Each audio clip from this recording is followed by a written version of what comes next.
In this video, I will show you how to convert PDF to Excel.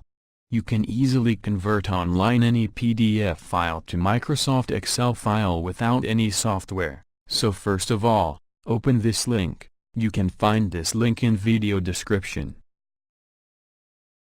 Now scroll down, and click on Select Files.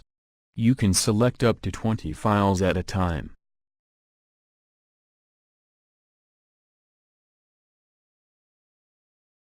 From here, you can modify file as you want.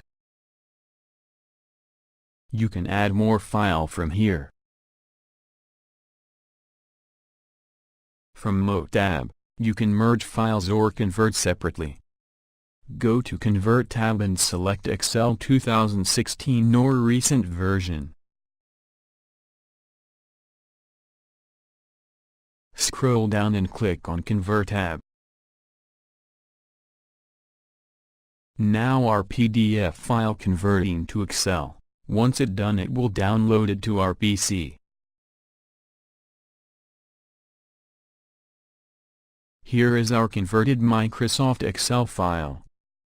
Thank you for watching. Please comment below if you have any question or suggestion on how to convert PDF to Excel. If you like this video, please give us thumbs up and share this video. If you don't subscribe our channel, please subscribe to our channel to get more updates.